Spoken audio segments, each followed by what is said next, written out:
Salam sejahtera, terima kasih karena bersama dengan saya di Nazilin Unity Channel. Petang ini kita memang agak luar biasa laporannya apabila disahkan Muhyiddin Yassin kalah di dalam saman fitnah membabitkan Lim Guan Eng menentang Muhyiddin. Nampaknya kali ini sah Muhyiddin memfitnah. Persoalan sekarang netizen ialah berapa lama lagi sikap dan perbuatan memfitnah ini berterusan.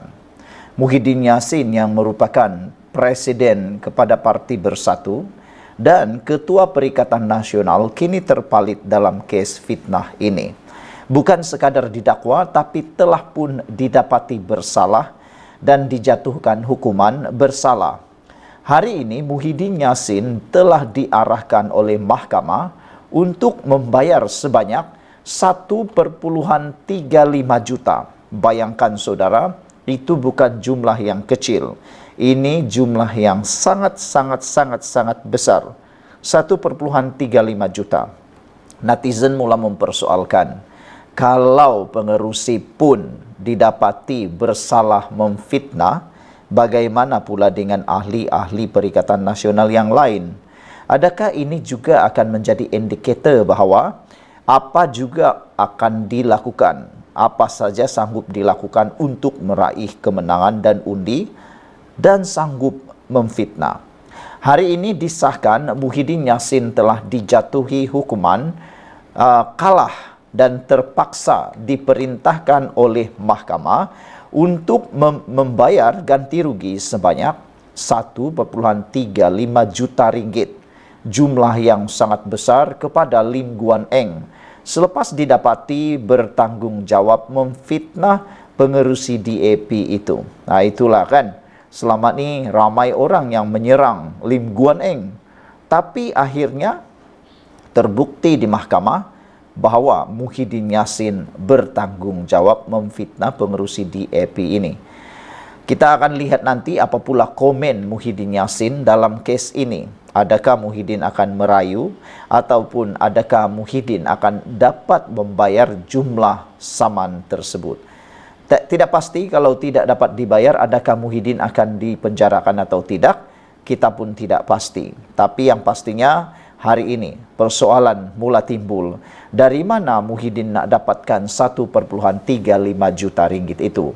Jumlah ini bukan kecil. 1,35 juta itu cukup banyak. Kalau nak bina sebuah surau ke masjid ke rumah ibadat ke, boleh buat lebih daripada sebiji jumlah itu. Tapi yang pentingnya bukan jumlah itu. Berapa kerosakan yang boleh diakibatkan daripada fitnah itu. Fitnah ni dia seperti membunuh lah. Dia boleh dikata tapi sukar untuk diperbaiki. Kerana kalaulah mereka itu maci-maci, paci-paci yang cepat percaya, mereka mana tahu. Yang mereka tahu itu dengar dan terus percaya. Dan rupa-rupanya itu ialah satu penipuan dan fitnah semata-mata. Pesuruhjaya Kehakiman Mawar Rozain telah pun mengeluarkan perintah berkenan ketika membenarkan tuntutan saman fitnah yang dikemukakan. Lim Guan Eng selaku pelanatif terhadap Muhyiddin sebagai defendant berhubung isu pembatalan pengecualian cukai kepada Yayasan Al-Bukhari. Roy Mawar mendapati Guan Eng berjaya membuktikan kesnya terhadap Muhyiddin melalui prinsip imbangan keberangkalian, iaitu beban pembuktian bagi proses tuntutan saman sivil. Beliau sehubungan itu memerintahkan Muhyiddin yang juga bekas Perdana Menteri membayar ganti rugi am kepada Lim Guan Eng sebanyak 1,05 juta dan ganti rugi teruk serta teladan masing-masing berjumlah Rp150,000.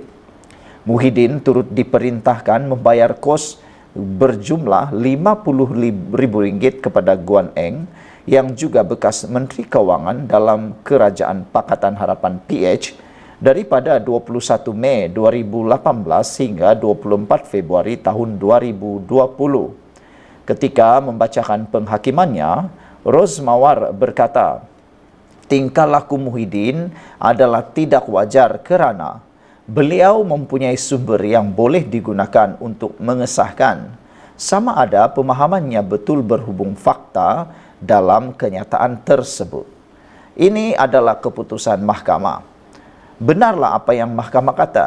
Sebagai seorang pemimpin yang mempunyai sumber yang boleh ditanya, Muhyiddin sepatutnya tanya dulu kesahihannya, cari dulu kesahihannya betul atau tidak, barulah buat keputusan untuk menyebarkannya, sama ada melalui media sosial ataupun melalui media.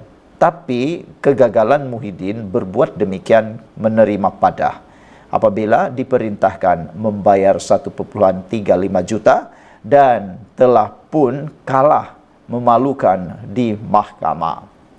Ketika membacakan penghakimannya, Roy Mawar berkata tingkah laku Muhyiddin adalah tidak wajar kerana beliau mempunyai sumber yang boleh digunakan untuk mengesahkan sama ada pemahamannya betul berhubung fakta dalam kenyataan berkenaan. Roy Mawar berkata, namun Muhyiddin tidak berbuat demikian dan terus mengeluarkan kenyataan berbaur fitnah terhadap Ling Buan M selepas pelanatif memaklumkan kepada beliau bahawa dakwaan sedemikian dalam kenyataan fitnah itu adalah tidak benar. Peguam kepada defendant menghujahkan bahawa bahasa yang digunakan dalam kenyataan fitnah itu adalah tidak bersifat mengapi-apikan.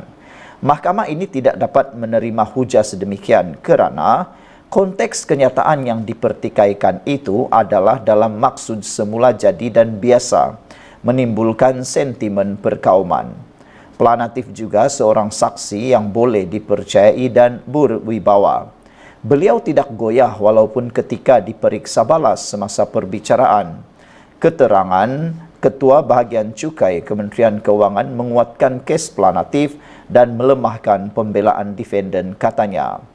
Roz Mawar berkata, Muhyiddin juga sengaja mencampur adukan dakwaannya dengan rujukan yang mengapi-apikan bangsa dan agama sambil menekankan peranan Yayasan Akal Budi dalam membantu umat Islam melalui kerja amalnya. Beliau berkata, mahkamah juga mendapati bahawa Muhyiddin tidak layak menggunakan pembelaan keistimewaan bersyarat kerana kenyataan ini tidak dibuat dalam konteks yang sesuai dan sebaliknya sebahagian daripada kempen awam.